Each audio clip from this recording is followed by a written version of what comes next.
I'm Caitlin Glass, and I'm currently the director of the dub of Black Butler, the arc that just ended, public school arc. I directed that. Yay!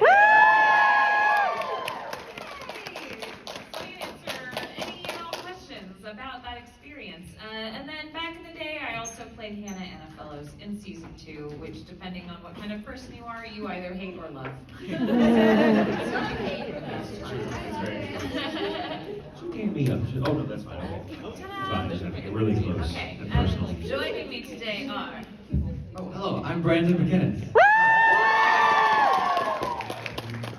In addition to being this man's worst half. Better 3/4, you mean? Worst half. I also voice Lawrence Blue. He's also Phelps in Book of Murder and all the cats in Book of Circus. Yes. So technically, he's played more roles in the series than I have. And I'm J. Michael Tatum. I play Sebastian.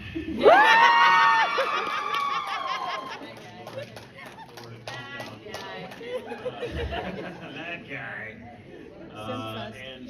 We're just going to pretend this is Brina, who's back in Texas. Hi, Brina.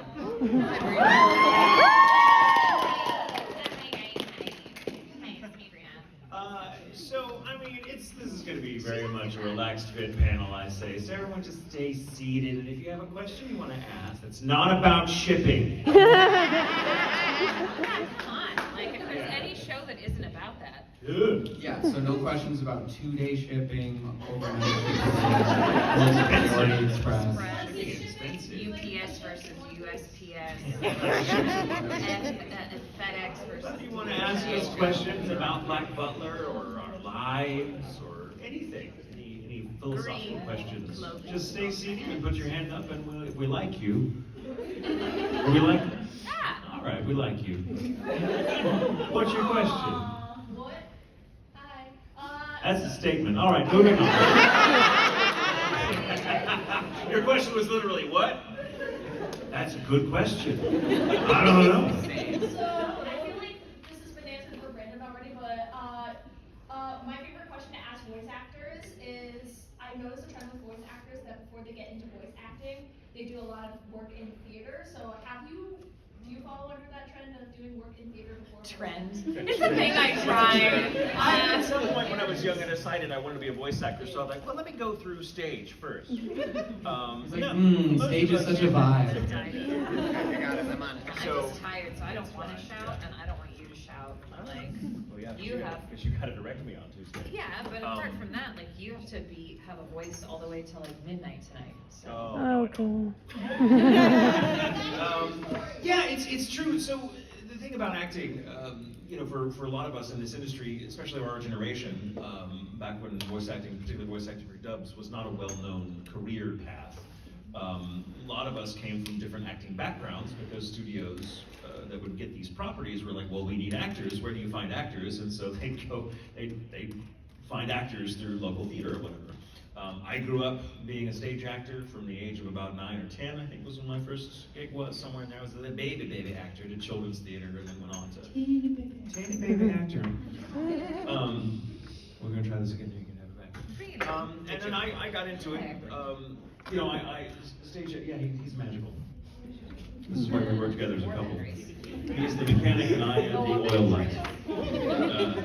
Yeah, so it just happens. A lot of voice actors of our generation come from some other kind of acting background, because voice acting, especially in Texas, like voice acting in Texas wasn't known for being like where you moved to be a voice actor until studios like Funimation, now Crunchyroll, kind of became more established.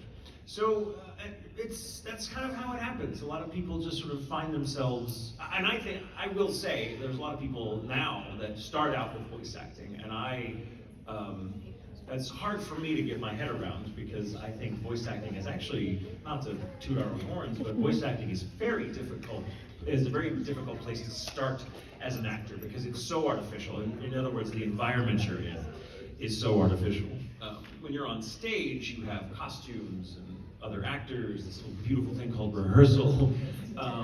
And so you learn a lot about, you know, how to get in touch with your emotions, how to say the lines, how to find, you know, the voice, how to be the character, so on stage in a way that you really don't have the opportunity to do in voice acting unless you already come prepared with all those acting tools. So like I can't imagine starting as a voice actor before any other kind of acting, because it's like voice acting in a sensory deprivation tank, and you lose your mind like Caitlin's doing right now. Just having a moment. We're just having a moment. Spill the tea. I have a degree in theater.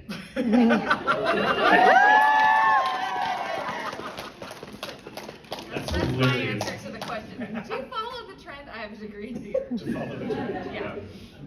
I was trending. So. Hashtag BFA. It was very in. No, that was a cool question. Thank you. We're just like goofy because pretty delirious. Yeah, it's Saturday. Stay tuned. This We've is already like the stayed up way afternoon too doldrums. late the night before. We got a lot happening. We did. Yeah, we just stayed up too late. Stayed up too late. And we know we're going to be up late tonight because we all have to until like midnight, so it's kind of crazy. So bear with us. But if you want to see us doing theatrical things, come to the cabaret tonight. There will be acting, there will be singing, there'll be other nonsense. It will be good. It will be good. All right. So we took a question from this side of the room. Why don't we try that side, and we'll go back and forth. Yeah. Do you want to pick? Do you want to be the picker? Hi. So, this is for Michael. Sorry guys, I got this. Out of every season of Black Butler, what is your favorite line that Sebastian has said? Oh, I mean, it's the same line in every season. Simply one hell of a Butler line. I think my favorite iteration of that line has to be in Public School Art, because when he first says it, when he says, when he says, "Yes, my lord," it's absolutely absurd. Like, there must be 5 camera cuts while he makes the bow to say it, and it's like, here he comes, everybody, he's saying the thing, now he said the thing. And the eyelashes that just go on for days. I was just cracking up, because I was like, this show absolutely knows what it's doing. It's fun, it's nice to have, I mean, I could be Cliff Chapin and have everyone want me to scream all the time at them, and it's nice that I get to play a character who just gets to chill say, "Yes, my lord," and I can do that in my 90s. Probably still will be. Let's go, Frank Welker. Job security. Job security, yeah, it's nice to be, good to be a demon. It's good to be the king. It's good to be the king. All right, back to this side. Who's got questions? I picked last time, so you picked. And the mode. Yes! Edna mode. No kicks. No kicks. So I was watching Moriarty the Patriot, and was the line purposely made where he's like, I think it's like, "Yes, my queen," to kind of mirror "Yes, my lord," like, Are you in or was that just a weird Like, coincidence? Mycroft. Of course you do. Yeah, right. Incidentally, the 3rd time I've played a Mycroft in my career. Yeah, it's just, no, it's not very inspired casting. No, I don't know that was done. It's not like the Japanese go, like, call me up and be like, "Will you do," like, they don't care. They don't care what I'm doing. They don't know who I am. Why would they? But when we recorded it, I will say that we certainly had a good laugh over how very similar the animation and the pose and everything looked, that we were like, the animators definitely watched Black Butler when they were younger. So we did kind of lean into that a little bit, because a little bit of fan service. Is it called fan service? If it's not. Fan service feels like an icky word. I don't know. Yeah. She's like, yes, I'm offended. Stop saying that. Sorry, fan service. So yeah, but I've also, like, I have played, weirdly, because of Sebastian, I have played so many butlers. And that's exactly why, because they're like, "Get Tatum, it'll be funny. He's sick of it." So I'm like, "Another butler? Guess so." Welcome, all of you. Hello. Nice. Have a That's seat, amazing. make new friends. All right. Your turn to pick another question. Who's got another question? It's This side of the room, my on this side of the room. turn. Who has a question on this side of the room? Only you with the camera. Is that Sarah? Yes, it is I. Nice. It's I, Sarah. Sarah. Hopefully, never mind. I'm sorry. So you guys can hear me through this mask. So, oh my God, I'm so sorry. So if you had to, what house in the public school arc do you think you belong in, and why? Which house in public school art do you belong in? If you guys need a refresher on the houses. So Scarlet Fox House is where the nobility typically are to be found. And then Sapphire Owl House is for the bookworms. And Green Lions is for the sporting folk. And the Violet Wolves are for the weirdos and artists. I think we all know where we would be. The preps, the nerds, the jocks, and the band/theater/choir. Yeah. So yeah, Violet Wolf House is probably where I would Violet be. Wolf House. When I saw those characters, I'm like, oh, I used to dress like that. We had a Violet Wolf House when I was in high school. Yeah. Now I'd be more of a bookworm, though. I'd be in a Sapphire Owl House, but I'm gonna be the weird artist that freaks people out. Thank you. Oh, sorry, I didn't know Brandon was. Oh no, it's okay. I think I would be in the blue one, the Sapphire Owl House. I want to be in the purple one though, and it'd be me. Yeah, you were too good of a student Yeah. to be the crazy one, the weirdos. He was such a I good think I student. aspired to the purple house. Yeah. But I know that won't make me any money in life, so I gotta be. I'll just defect and become purple house after Later. school. Yeah. Yeah. It's just like Sure, art real life, imitating life. yeah. Yeah. Thank you. Thank Thank you. All right, Brandon, it's your turn to pick a question. My turn. You just sat up a little straighter. Please. If you had a chance to revisit any of your roles, which would it be, and what would you change about how you portrayed them? Any role, so. That's a fun question. Not just the Butler. As a fellow theater kid, I'm like, I love to look back on performances and like, what could I have done differently this time around? So. Oh, it's an interesting question. I generally resist the idea of taking up a role again. I tend not to look at stuff I've done once I've done it, because I used to when I started. I think especially if you're starting out as a voice actor, it's important to watch what you've done so you can grow as an actor and be like, ooh, okay, I can see how that might have been different or whatever. But there's a point, I think, once you kind of reach your 10,000 hours, that you're like, I love the process. I love being in the booth and recording, or I love being on stage and performing, but I try to forget about it the minute I'm done, because if I go back and watch it, all I see is what I would do differently. And it takes kind of the joy out of it. And it's like, well, I can't fix it. It's done. It's out there forever. But this has certainly been a year where I've been tested, because, like Black Butler comes back and I'm like, oh, here we go again. And then Spice and Wolf came back. And Spice and Wolf is also very close to my heart. It's how I became such good friends with Brina and Jamie Markey, one of my dearest friends in the world, who wrote and directed much of the first season of Spice and Wolf 18 years ago. And so when they asked us to come back, which is surprising, I didn't think they would. I thought, oh, we're probably too old, or I know I'm probably too old to play a 22-year-old, but no, they still buy it, thank God. But I was surprised to be off the roll again, because it was a reboot, and that's if you're going to recast, that's the time to do it. And I wouldn't have had a problem. I wouldn't have been angry. I'd been like, no, I just love the show, so whoever is appropriate for the role. But hey, they were lazy and decided to ask me. And I'm happy for it, but it's weird. I have to constantly resist judging my own performance, because I'm not the actor, or I was not the actor I am now. And even Brina will tell you, she's like, she understands Holo so much better. And I'm just kind of giving a for example. Not to quote her directly, but more or less what she said was like, man, when I was young and I first played Holo, I was not good at detecting bullshit from other people because I was so young. She's like, now, having been in this business for 20 years, I can see bullshit from a mile away, and I so get Holo now in the way that I didn't, because that's sort of her thing. She can tell when people are lying because she's not human.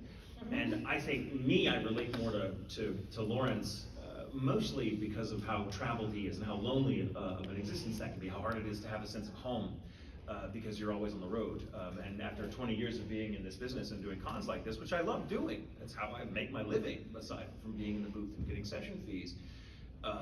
But now, having done it for so long, for the better part of 20 years, I get where Lawrence is coming from. I get how he couches things the way he does, because he doesn't really have roots anywhere, and it's interesting to go back, but this is a very long walk to say that, like, I don't like to revisit stuff I've done before, but if I have to, I try to forget and come at it totally new and be like, how would I do this now as I am? Because all you can do is bring yourself to the role and go from there, and if everything else is just a distraction from the work, I think. But that's my own take. I'm very zen and weird about it. I try not to care too much. I think I get better work from myself when I let go. You, as an actor, you cannot be too married to any of your reads, ever, because it's honestly not your job. Your job is to be that character as well as you can and live as truthfully in imaginary circumstances as you can, and beyond that, that is what your director is for, because every performance is a collaborative effort between you and the director and the engineer. And I'm a big overthinker, and which is my journey as an actor to stop doing that, and it's really lovely to have a director to be like, that was great, because my brain can go, oh, thank goodness, because the director, in my mind, always clearly knows way more than I do, so it's very easy for me to relax into that, like, okay, it's got the seal of approval, we can move on, I don't have to think about it anymore. Yeah, I could elaborate upon the same point in that what's really cool about this style of acting, this particular job of dubbing anime, is apart from like your first time reading through a play with your cast, there's like nothing more organic. We don't read scripts ahead of time. Most of us don't have time to watch episodes ahead of time if they've aired already in Japanese. So you show up on the day, your director goes, here's what's going on. You watch 30 seconds of it in Japanese and then you do it. So however I have been affected by what I've just seen and heard, it comes out immediately. And that's really cool, and it's like lightning in a bottle. And it's hard to say, I want to go back and redo that. Because then that Caitlin who's looking back now has the whole image of the entire thing. Like, I know who Haruhi was talking to and what this means for that person, that person, that person. I mean, Oron's a bad example because I also directed it, but like some other show where I was just in it and not the director. But to go back, now I know the whole thing. And so I might make decisions that truthfully my character wouldn't make because they don't have that knowledge. So it's usually a director's job to just tell the actor what they need to know, and only that. And sometimes if I'm not getting what I need, then I might tell them, okay, this is the response I'm trying to affect from our audience because here's what they know and your character doesn't. And then you go, oh, I see. But most of the time, I want the actor to get there without giving them that info. So I will agree with these gentlemen and say I wouldn't go back and change anything either because it wouldn't be as truthful. Yeah, well said. You're welcome. Yeah. I love that you're saying because the director's job is to keep the actors in the dark. It makes it, because that's really the job. Your job as an actor is to live in this story as though you don't know the ending. Because that's the only way that makes it real. I mean, that's life, you don't know. I don't know how my story's going to end. I mean, I have some ideas, but yeah, that's beautiful. Yeah, thanks for that question. Yeah, that's cool. beautiful. From a theater kid, of course. I was also a kid from like age of 9 too, so you said that I was like, oh, this is real. Oh yeah. What was your do you remember your first production? What was it? I was a fan. It was like a local theater, so I was like one of the children in Cinderella or something like that. Oh, nice. Yeah. I was the rocking horse in Velveteen Rabbit. Because I was a tall kid and they needed someone for the costume. Scarlet Fever. Yeah. All right, so this side of the room, I think it's my turn to pick. Yes, anyone? Yes, the straw hat. What was, of the public school art, what was your favorite part to either act out or direct or act? Of the public school art, what was our favorite part to act or direct? Oh man, there's so many moments I can choose from. Right, like, oh my God, I don't know. No, you start, because you. Gosh, I love so many things about it. Shout out to a newer actor named Abhi Kumar. Yes. Who came in and stepped in as Prince Soma. It's so beautiful. He did such a wonderful job, and I think that Chris Ayers would be so happy with how it turned out. And I also feel, so Chris is no longer with us, if you didn't know, but But I think that even if he were, he would have stepped aside to make room for proper representation in the story. So Abi has a wonderful story in that he is Indian, and he was living in India and watched Black Butler because it had an Indian character in it. Because he had seen the manga in the store or something like that. And so that's why he watched it. And he loved Soma because of that. And now he freaking is Soma.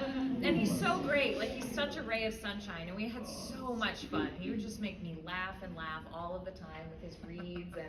And he just sounds like an American guy. But he would be like, wait, I'm going to do it more Indian. And I'm like, I would get in trouble. But I cannot wait to hear whatever that is. He was brilliant. He was so much fun. I just wanted there to be more Soma. But truthfully, I could go on and on about every single cast member. I love them because I chose them.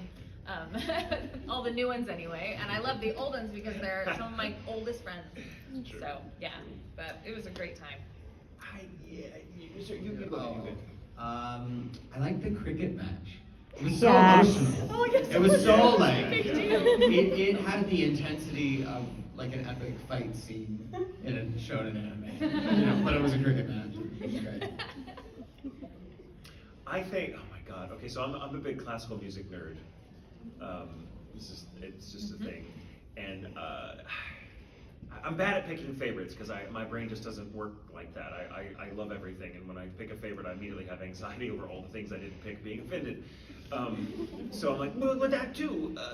But as I recall, there's the moment in the cricket match where Sebastian is band leading an orchestra on the field, which I think is just a good bit. It's really funny. And I just saw in the script ahead of the preview that they all plays classical music, and then we preview it and they're playing ba ba ba ba ba ba ba ba, and I know it. It's the Radetzky March, depending on how you pronounce it. And I started just humming the whole thing through. And Caitlin was like, "Of course you know this piece. Of course you know." And I'm like, and I kept doing it the entire session. We moved on from that scene between takes. I'd be like, and it's just driving everyone crazy. And I'm like, sorry, it's in my head. It's gonna be there all day. It just lives there now. Yeah. But I think my favorite part about the whole process is now getting to work with an old friend who is one of the best directors I've worked with. And I'm not just saying that to kiss your ass because I don't need to anymore. But Caitlin is so involved. I mean, her accent work for all of us is so on point. The accents are so integral to the show's dub. In a way that you just can't imagine, and it's so fun to do them. We don't get to do a lot of accent work in this job. It's pretty rare. So when we get to do them, actors are like, oh cool, I get to be this. And there's so many different dialects in that show, and she nails them all. She's a friggin' expert. And so, she'll be like, oh yeah, come in, we need more of a liquid vowel. And I'm like, it is such a pleasure to hear a director with that lingo, to be like, oh yeah, we need this. Because we didn't always have that, in the way this business has always been. It's always been the little engine that could, but now it's so nice to come back to this show, to this property that's so classic after so many years, and see that, one, I feel like the animation is as beautiful as it's ever been, if not more so. The music is even more gorgeous. The everything about it works, and it feels like it's being, not for the first time, but it feels like it is being worked on, being created by people that grew up fans of the franchise. And that's a lovely place to be. It has a Doctor Who quality about it like that. And as a big Whovian, that's a big draw. It's like, oh man, it's a show that people grew up on, and now they're in it, they're making it, and that's beautiful. I heard that from so many of the actors, and not just Abi, like Reagan Murdoch, who plays, I can't remember anyone's names. I know it's Saturday, but yeah, but everyone. From Red House. Jonah. And then Jonah Scott, yes. so many people in the show watched the show or read the manga or both when they were younger. Yeah, and it's just really nice to come back into it and get to revisit it, and for it to be good. When you come back to a show like that, you're like, oh, I hope they don't screw it up. I hope it's good. I hope it's compelling and everyone loves it. And it's great. It's great. It's awesome. It's such a relief. But yeah, my favorites are just going in there and having a moment where I can make Caitlin laugh because I know a piece of music being played, or Caitlin has to correct me on a pronunciation. I mean, like it is rare right now, at least in my experience, to have a dialect coach in session. There are many times they will cast you for dialect, and you're like 95% sure of everything. But it's great to have a dialect coach who can get especially that last 5%. Because I remember you were pointing out vowel endings of R's being more open on certain words, very specific things, and I was like, oh yeah, that's right. Oh, it was really nice. It is such a joy. It's those things that truly make the difference. And I learned that there are so many actors that think that they can do a British accent. But really what they can do is sound very good in their audition, but they don't have the accent mastered to the point where you can just put some text in front of them and they can speak it with very few corrections. I mean, I expect to make some. I listen back to some of my work. I'm honored that you think I'm some kind of expert, but I am not actually British. So if I record something and I listen back, I'm like, ooh, that vowel could be better. Oh, those consonants. Oh, that placement. So I expect to give notes here and there. But sometimes I would call someone in based on the audition that I heard, and then when I get them there and they're essentially cold reading in the accent, I'm like, where did the accent go? So it's a big learning experience for me. So I loved the fact that I had actors that I could work with, like you guys, and then people like Reagan Murdoch, who plays Redmond. I remember, like, Reagan's an opera singer. He's well versed in a lot of languages because of all of his singing. He does so many accents. And even for him, like, I could like tailor him and be like, yeah, that's going a little bit Scottish. Be sure we fix this way. And then we also had a Scottish accent. We had so much going on. It was a blast. And you had to It's a also, nice challenge for me. you also had to actually direct a couple of authentic Brits, but in different accents than their native one, right? Oh yeah, so Kieran Strange is British, and he plays Macmillan, and I made the choice to make Macmillan Scottish because his name's Macmillan, and I just wanted to hear something different in this sea of British voices. And I mean, technically, if you were a Scot of the nobility going to a school in London, you would probably be trying to mask that accent and blend in a bit more. But this is an anime and it was fun. And Kieran was like game for a challenge. And I think he rose to the occasion and did a great job. Yeah, so that was the particular one that was a shift. Other Brits, true Brits in the show, another Kieran Flitton. Yes. But he didn't have to change his voice much. He just made it a lot more sort of dour and hanging out down here. But he's delightful. Yeah. And then Andrew Webb played Master Agares. And I don't even know where I found that guy. No idea. I don't know where he came from. He's just an actor in Dallas. I mean, he came from England. Okay. He lives in Dallas. And he sounds awesome. And when I hear him speak, I'm like, you sound like the guys who call the Champions League soccer matches that I watch. I'm like, what do you do at the show? That's so great. Yeah. Awesome. All right, whose turn is to pick a question? Oh my gosh. I think it's I yours think now. it's my turn. Yeah, it's your turn. And I'm gonna pick front row. Alright, so this question is for everyone. So I know you guys are in like anime like Black Butler and Oron High School Host Club and video games like Fire Emblem Engage, the one who made that awesome print. Oh yes. Thank Yes. you. My question is, what's the difference between recording for a game versus recording for an anime or show? Excellent question. Who would like to go? I can start off. It depends on the game. So dubbing is, you're working with existing animation, and one of the tools you have to bring to the table is being able to fit the timing, because the timing is the timing, it does not change.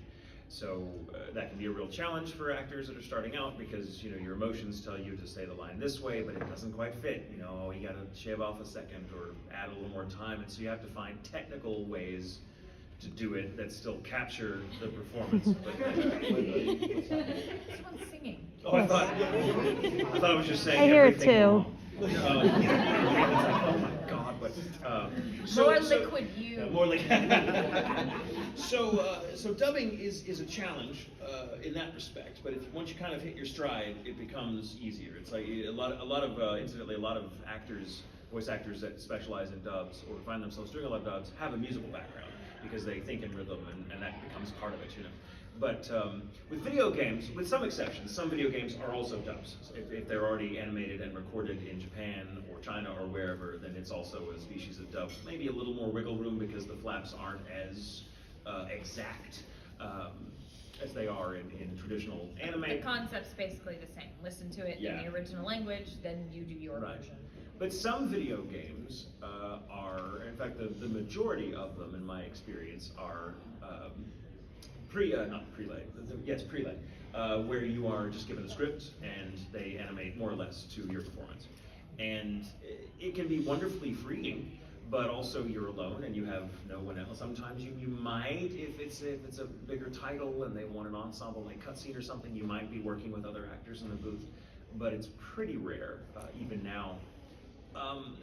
My experience of voice acting, first and foremost, for the first like 10 years before I ever touched video games, was dubbing. So I got really used to having the structure of, okay, I'm seeing the animation and I have something to react to because it's there and I'm hearing often the music and the MIDI and you know, I get the timing, and so there's all that kind of helps your performance. But then I went over to do Borderlands 2, which is really one of my first big video games. And it was fun, the script was great, but I'm just completely alone.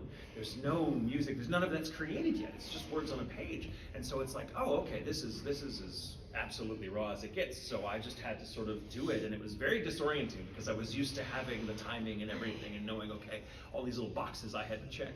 And, but it can be really fun, and then you go back later and see how they animated it, and you're like, oh, that's really cool, they made that work. That's the main difference. Sometimes, though, with dubbing scripts, dubbing scripts are more akin to a normal script where you see everyone's dialogue as you go. And in a lot of video game scripts, it's just your lines. And you just kind of go back and forth. There's no scene cuts. It's just like, you do this, and now you do this, and now, because they're getting options. They're getting, 5 different things you might say in the scene depending on the choice the player makes. And that's also different because you have to constantly be context shifting. And changing, like, oh, we're in this thing, and now you're screaming, and now you're in the same scene, but you're on fire. and so you're like constantly just kind of jumping in, and so there's a lot more back and forth in terms of like, oh, we're happy now, no, we're sad, oh, we're dying, and now we're killing someone, and it's I don't want to say less organic, but it's out of order. So I find it to be much more exhausting than doing a straight like narrative. That's what I was about to say. The other big difference between the two styles is that video game voice acting is much more strenuous on the voice, because when you do anime, you watch a scene, there's usually other characters in the scene with you. You watch it once and then you perform your 5 or 6 sentences, and then you wait while the engineer places it, the director listens, etc.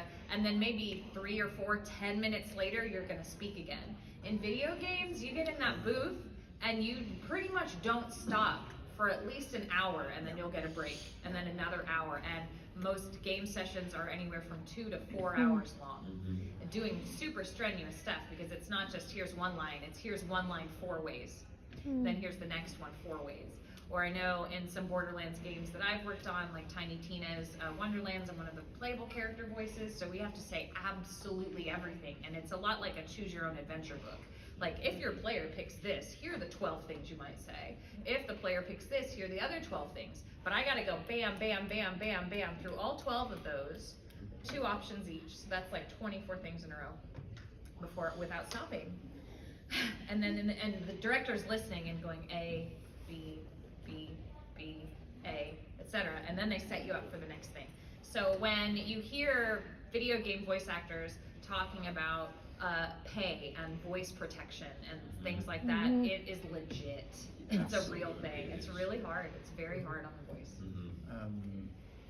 So I recorded on Borderlands 3 expansion called Bounty of Blood, and I voice some of the bosses and several of the little minion characters that get killed. And during the effort runs, like the battle effort runs, you have to do a different set for each way that you die. So we have to do the death by acid pass, the death by fire pass, the death by electricity pass, the death by freezing pass. And it's like, we need to hear you being doused in acid, the realization, and then the freaking out and the screaming. Like, so it's video game voice acting, very, very stressful, and the amount of lines is insane. Luckily, Fire Emblem Engage that is a very calm character. Still some battle reactions, but I recorded over 3,000 lines for Wow. a year in that game. It's a lot. And how many?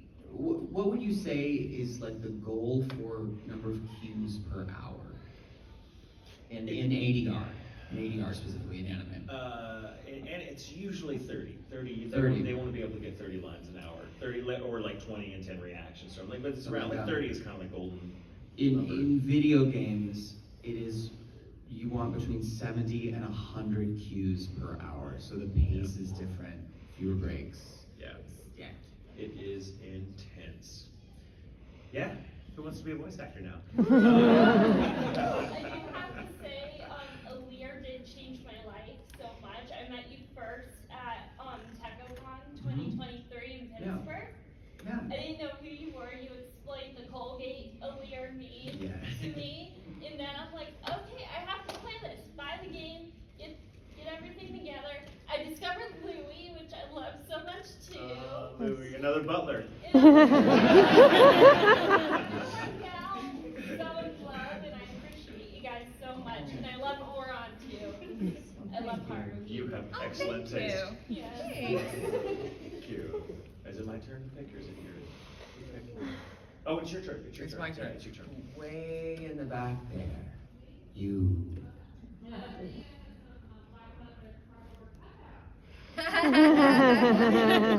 Yes. We maybe. Yeah, there was this really fun promo event that we did. In LA.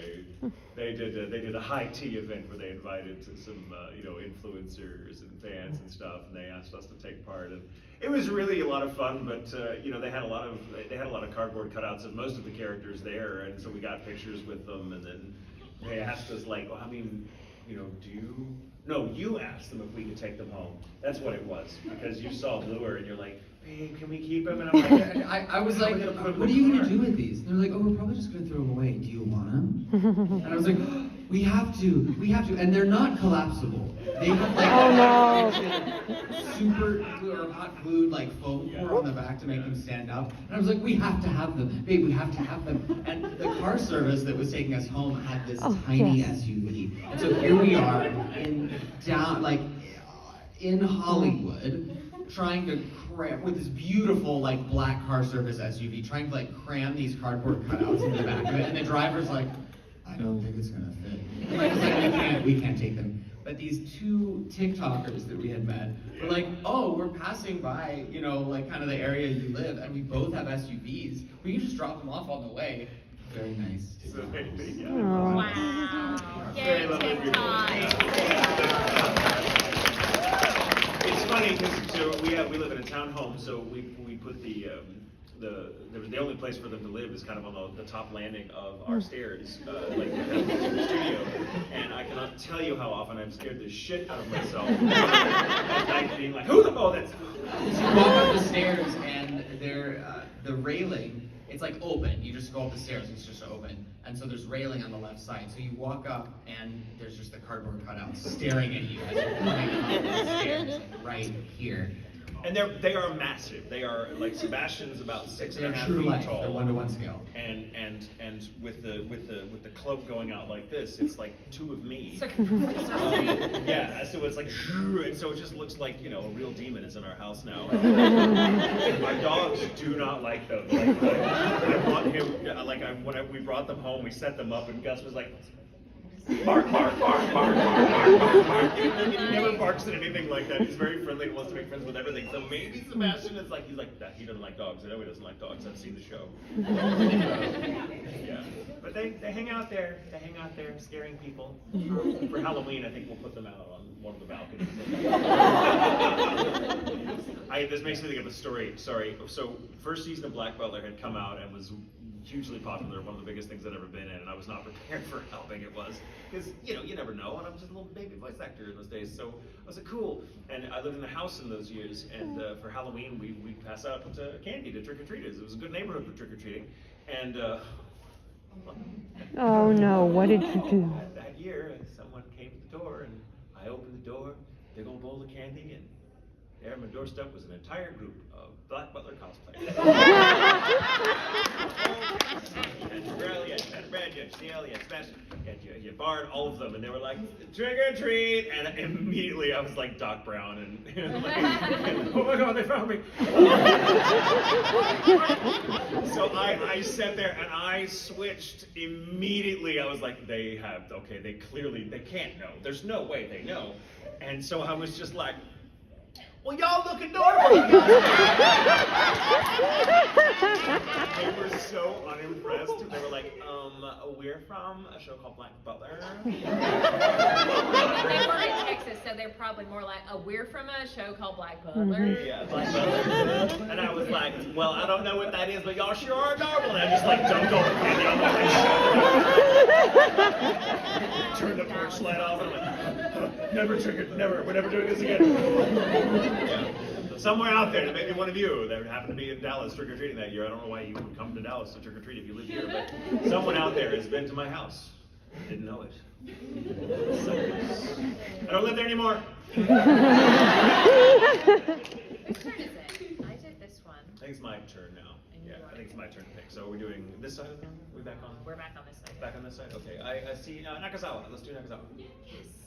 As a voice actor, I was currently wondering, what is the best way to reach out to a casting director professionally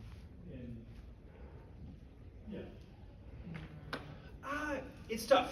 I don't mean to like pull the rug out from anybody's dreams, but like it has never been tougher to get your foot in the door than it is now. I mean, it is such the competition is fierce, and there's not enough work to go around. And casting directors tend to be very busy. They tend not to consider new talent unless there's a need. And like when there's a property and like, oh, we need 70 new actors, and everyone we have in our talent pool is already in the show, so then they'll canvas and then they'll let you know.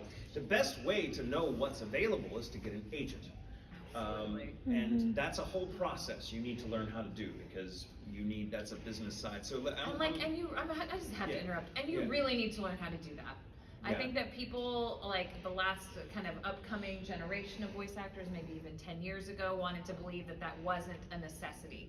And maybe 10 years ago it wasn't. But now it absolutely is. It just is. You can't just move to Dallas and think that you're going to get to know people, and those people are going to tell directors about you, and you're going to get auditions, and you're going to get cast. As a casting director, or rather a director who casts, I want to hear you because you've been reached out to through agencies, or you happen to already be a part of our talent pool that has existed for 20 years. So the best way to know that even the things you are being offered to possibly be in are legit is to have an agent. Yeah. To do it the old-fashioned way. Learn how to be an actor, cut a real demo that doesn't suck, get your self-representation, and let your agent work for you and find you auditions and the things that you want. It's not I can just network with other voice actors at cons. It's just not going to work that way, because Michael's right. The competition has never been stiffer for new people coming up and for people who are already in the industry. I mean, those we're of all us that like, have done this are we for going to 20 have years, a job? like, let me tell you something. You ain't lived until you've gotten an audition and your name is mentioned in the specs. We're looking for a J. Michael Tatum sound, and then you don't get the part. So I'm established. I've been doing this for 20 years, and I'm competing with my own resume now. And it's funny, but it's also very real. So moral of the story: don't.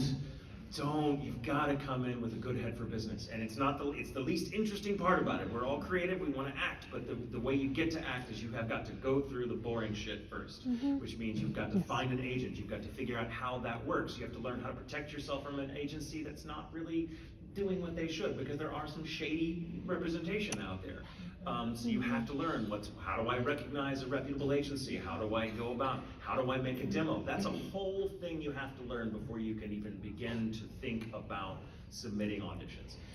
There's a reason agencies exist, and that's because everyone in this business is already doing 5 jobs to make ends meet, and they do not have time to take chances. They just don't.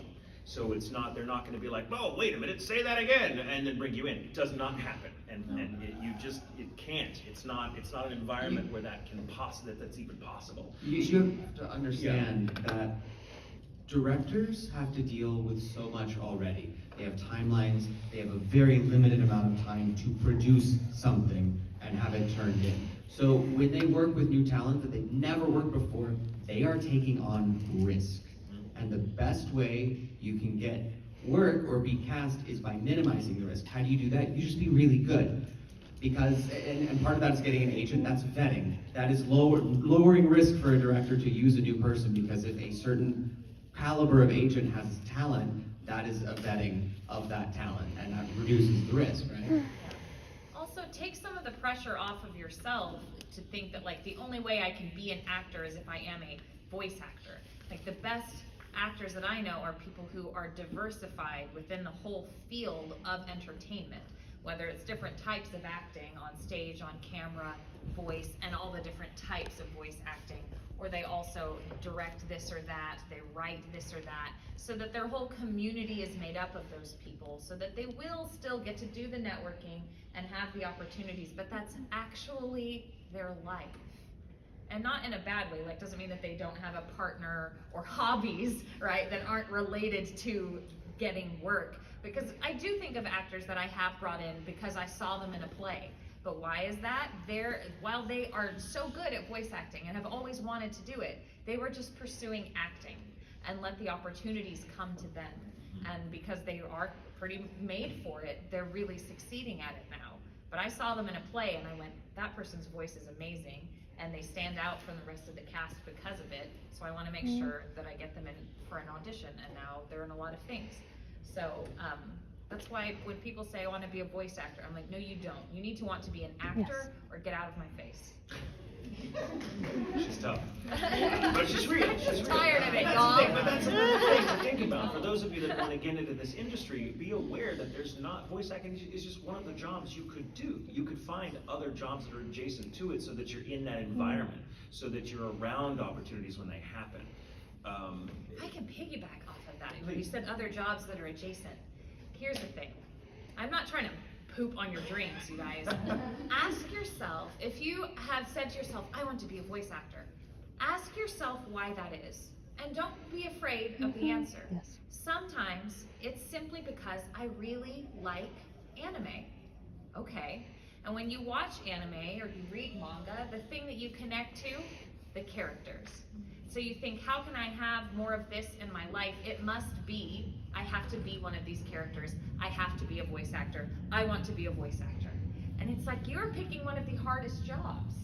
To do it, to get into it. Acting in general, being a successful actor, period, is hard. And now you're like making it even more difficult.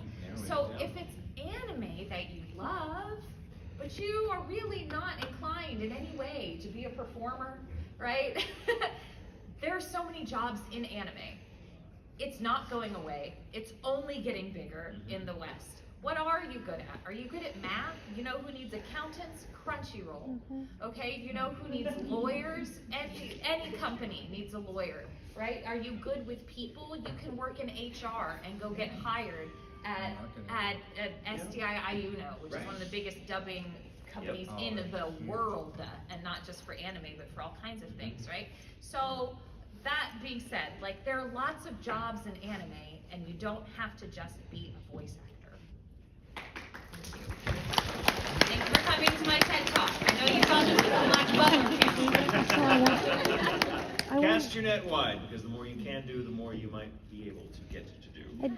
And good luck. Good luck. It's a tough business. It's a tough business. But also, piggybacking on that, you also don't have to do this professionally. It is so much pressure to make this your life and make this your income. There are so many incredible indie creators, indie video game producers, indie animation people. There are so many projects of people getting together and making things for fun. That is a great way to play. Just play in the space. So that's another thing you can do. Also, sorry, and I'm going to go off on the soapbox now. Sorry guys, sorry. But I feel very strongly about this. Having been an actor most of my life and a professional actor now in voice acting for 20 years, one thing that I constantly find myself thinking about is just a creative person. I do all sorts of creative stuff. I only make my living doing voice acting. But acting as a creative job is uniquely at the mercy of other people's visions. And there's nothing wrong with that. It's a gift to be able to do it, but there is no reason, like I wish more actors created their own things. Because it helps you be an actor. Like the more you can draw from in your own life creatively as an actor, the better actor you will be. I adapted scripts for the better part of 15 years while also voice acting, and doing that helped me tremendously in both crafts because there's so much overlap. I was a better writer because I knew how an actor thought in the booth about words on a page. I was a better writer because I knew about what the physical challenges of saying a particular line a certain way and how I have to, as a writer, accommodate for that but still get the message across. So as an actor, like if it's because you want to be an actor, because you're a creator, because you just want to be creative and stuff, that's awesome. And if you get the opportunity, absolutely grab onto it with both hands. But you don't just have to be an actor. Do other creative things. Make your own stuff. Look into drawing, just act, put on a play with your friends, make YouTube content. There's so many opportunities to be creative. I think life is too short to wait for other people to give those opportunities to you. So for God's sake, be creative, but go all in instead of waiting for other people to give you permission to be creative. We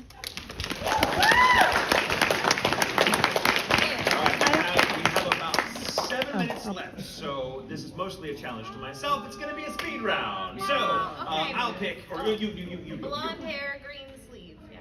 I was wondering if you could get 2 or 3 of your favorite characters' voice lines and then maybe an impression of Seattle. So you all have to do your CL impersonation. Oh, easy.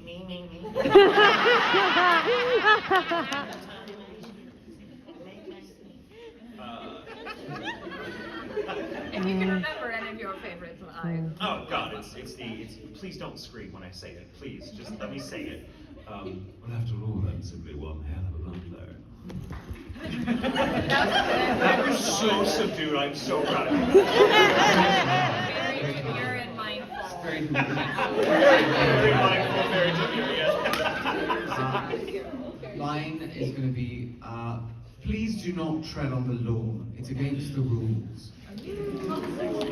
My favorite thing I got to do as Hannah was to sing in Welsh. So there's a really famous Welsh lullaby called Sorgon. And Ian, who was directing season 2 at the time, assumed that I would do it in English. And I'm like, why? It's in Welsh and the Japanese. Why shouldn't I just sing it in Welsh? And so that was really exciting to get to do that. Yeah, it was cool. All right. Well, that's She's like, "Are you gonna do it?" yes, the twin with the flower. Wait. Keep coming. If you had to do any role besides the role you've done with Black Butler, who would you do? Oh God. No more Butler for you. No more Butler for me. Bard would be super fun. Bard Roy. He's big and over the top, and that's just a fun role. I could not be as good as Ian by no stretch of the imagination, but if Ian was not available, I would totally do it. I would love to be Ciel. Yeah. That'd be so great. That'd be so fun. Yeah. I mean, Brina does an excellent job. Yeah. But I have a fondness for Mai Sakamoto, who is also Haruhi Fujioka. Mm-hmm. So that's why. Yeah. Growl.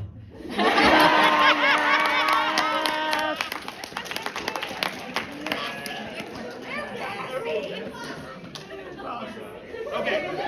All right. Yes. What's your favorite Black Butler arc? My favorite. I'm a big fan of Book of Circus. I think Book of Circus is perfect. Yes. My tainted arc is the favorite. I don't like it, but I'm in that one, so that one's fine. Mine, public school. Yes. So, more questions. We got time. We got pink hair. Yes. Right here. Out of all of the lines you had to record, is there anything that was particularly I don't know, wild that you had to step back and try Yes. The rather infamous nun scene in the first season. Oh God. Why? And I'll tell you when you're older.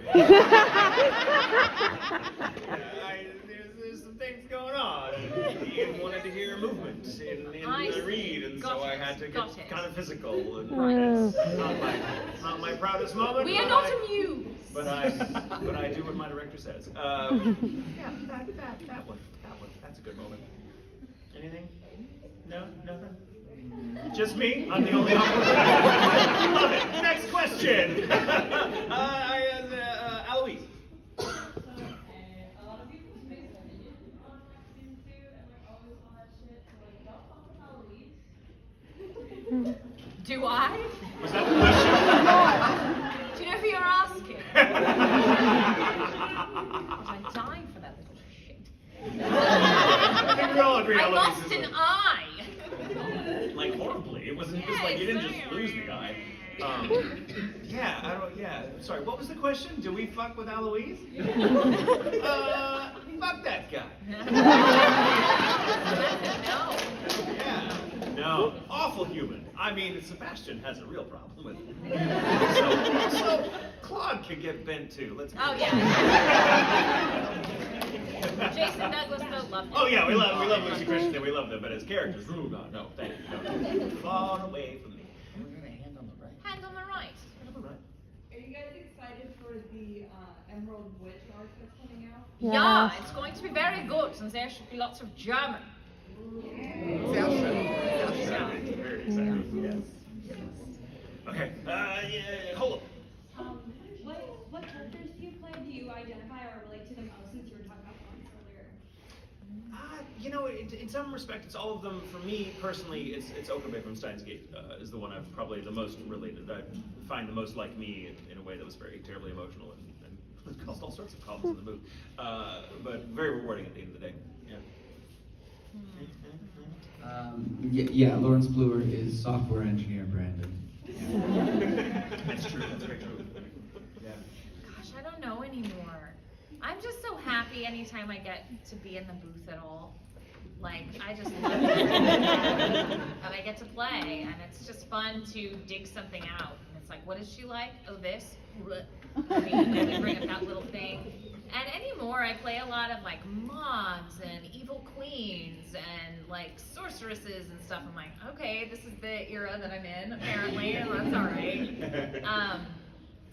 I guess a couple years ago now, there was an anime called Requiem for the Rose King. Yes. Which is loosely based on Shakespeare's Richard III, not really on the actual story of Richard III and the War of the Roses. But I have some infamous scenes with Michael here, and I play just God, what a fantastic role. And you were my son? Were you my son? Yes. Everyone is named Henry, which is why I can't remember, like, which Henry were you? So that's why. And it was awesome. Like, I played Queen Margaret of Anjou, and I'm not like her in real life, but it was somehow very easy to step into that role, but it ended up being really difficult and emotional and so cool. It was really cool. Love that stuff. All right, well, I'm afraid that's it. That's all we got.